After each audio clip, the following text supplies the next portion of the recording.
Hey everybody, welcome to Live from the Owl's Nest. We are Royalwise. I'm Jamie. I'm Alicia. What is Royalwise? Well, Royalwise is computer software training and support, and we're specializing in QuickBooks Online, Microsoft Office, and of course all things Apple. And these little Live from the Owl's Nest are our way to stay connected with you and let you know what's going on in the Apple world, in the Intuit world, and in the Royalwise world. So let's kick it off with Alicia and see what's going on with her right now. Well, right now it's certification season for QuickBooks Online, and so everybody is, now that taxes are over, everybody has turned their stress levels over to whether or not they can pass their certification tests. Yay! So I'm one of Intuit's certification instructors, and I want you to get reassured that your approach to the test is going to have a lot about your success. So the first thing that I want you to realize is that it is a certification test. It's designed to be hard.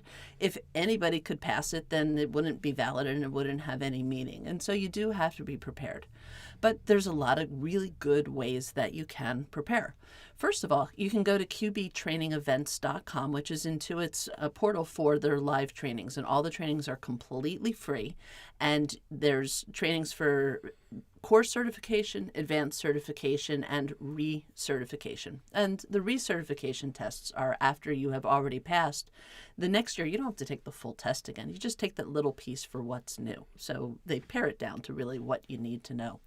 When you take the trainings at qbtrainingevents.com, then they give you handouts. They go over all the content that's on the test. And on the advanced level, they even give you supplemental guides that you can download. So I want to point out some test-taking strategies to help you succeed, which is it's not designed to be a test from memory. It's open book. You should try things out. So the best advice that I can give you is have the test open in a Chrome incognito window so that you have a perfectly pure, untouched environment. Then go into the training portal, and they have a full set of trainings right in there that guide you through step by step all the content that the questions are based off of. And so I have that open too. And then in another browser like Firefox or Safari, I open up another environment and I actually log into my QBOA there so that I can test things out. So the question comes up, I go look in the training, I go test it out in the software, I go actually find the answer, and then I know that I've got it right. And then take a screenshot of the questions. If you don't pass the first time you take it, you get 3 tries, and then you may get different questions the second time around, so the screenshots might not be relevant. But if you do get a question that you've had before, at least you can see what you've answered last time, and you can double check your work and see, what you might have missed. If you are stressing out about the test, I can help you. I have a full set of training classes at royalwise.com. And while, I don't teach to the test, but I do cover a lot of the material that's on the exams. And so if you need a coach, I am absolutely happy to help. Well, awesome. That's test taking 101. That's Yeah. some great information. Well, in the Apple world, we don't have anything major happening, except for, of course, we've had all these announcements coming up and stuff that came out of the Spring-Loaded event a few weeks ago. So now what's happening is that things are being delivered. We're buying new products and they're being delivered. So I've got my first couple of 24-inch iMacs being delivered starting tomorrow. I just got a notification that one of those is coming in tomorrow. I kind of made a joke on my Facebook, Royalwise Apple Community Facebook group about how fun it is when I'm helping people buy these iMacs. They've got to look around the room and make sure that the color they're choosing matches their office, which is kind of a new thing. We haven't had to do that with iMacs since we had those old Dome iMacs, some of the original Dome iMacs. And so what I've been busy doing is helping people shop, setting up new devices and equipment for people. I think I've set up 5 Apple Watches in the last 2 weeks, cool. Which is super fun. And because of that, I am going to be doing an Apple Watch training next month. And so if you have an Apple Watch and you've just never kind of learned all the ins and outs of it, we're going to go over how does the Apple Watch work, what's the crown, the button, the notification center, but also the Watch app on the phone that you use to control it. And we're also going to delve into kind of the health and the fitness aspect of what is the watch measuring and your steps and how to check your ECG and your heart rate, and then where does that go on your phone, and where can you look that up and almost run reports on yourself so you can see, has my heart rate been spiking? I happen to have atrial fibrillation, so I can see if I've had any AFib episodes and stuff like that. So there's a lot of really great things, information on the phone that is fed into from the watch, and so we'll just tear all that apart.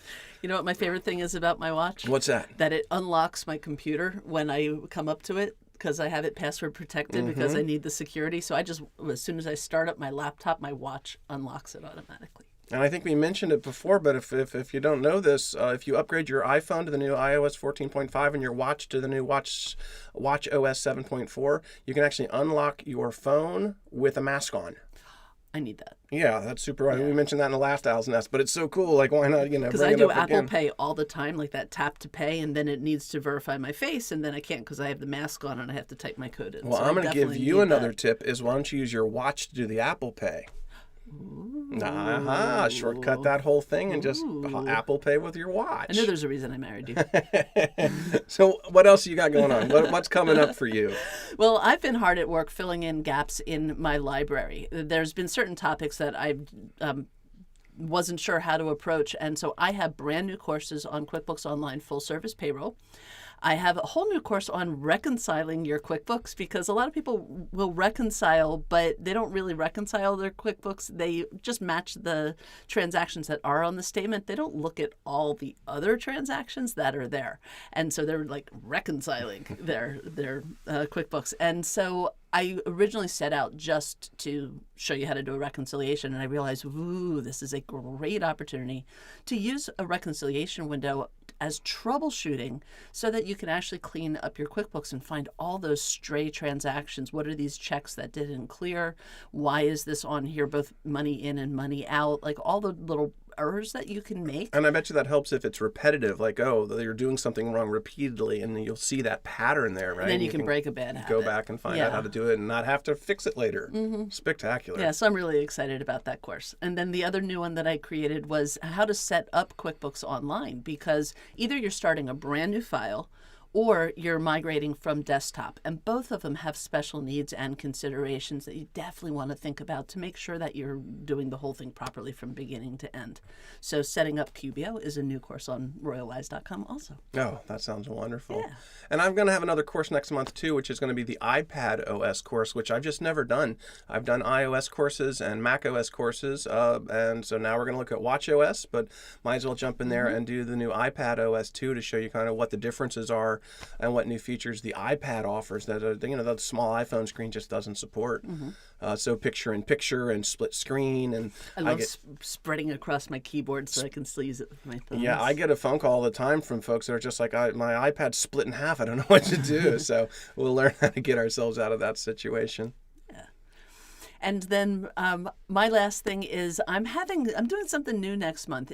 On June 8th, I am having a brand new free Beginner's Guide to QBO course, and it's designed for people who have never used QuickBooks Online before. So whether you're on desktop and you're like, what is that newfangled QBO stuff? Or if you're a business owner and you're still using spreadsheets or Word invoices and you don't really have a full-fledged accounting system, it's a totally free class that will show you what the benefits are of using QBO. And then I'm following it the week after with my full QuickBooks Online Fundamentals class on the 14th and 15th, 6 hours. And so if you take the free course, you actually get a discount on the boot camp course. Discount.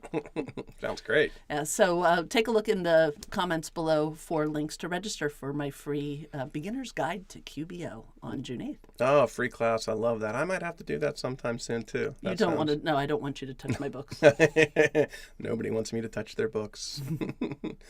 With that, kind of our boilerplate stuff, please like our Royalwise page on Facebook. Join our discussion groups. My discussion group is called the Royalwise Apple Community. Alicia's is called Training for QuickBooks Users. And then also, if you're on YouTube, come visit us, our Royalwise on YouTube, and subscribe to that. Like this video, share this video, help us get the word out. We'd really appreciate it. And then I've been doing kind of shout outs. And so today's shout out is to a good friend of mine who works at the Portland Dharma Center. She happens to be in my BNI group, my Business Networking International group. Her name is Carrie and she's been helping me kind of get back into being calm and patient and happy, and I'm supposed to be meeting with her right now, so hopefully she's watching us online, and I can say, hi Carrie, I'll be right there in just a minute. You need all those things. We definitely better get you over there. Give me some time with Carrie so I can meditate and calm and be patient. That's wonderful. All right, that sounds wonderful. With that, thanks for visiting us here live on the Owl's Nest. I'm Jamie. I'm Alicia. And we will see you in class.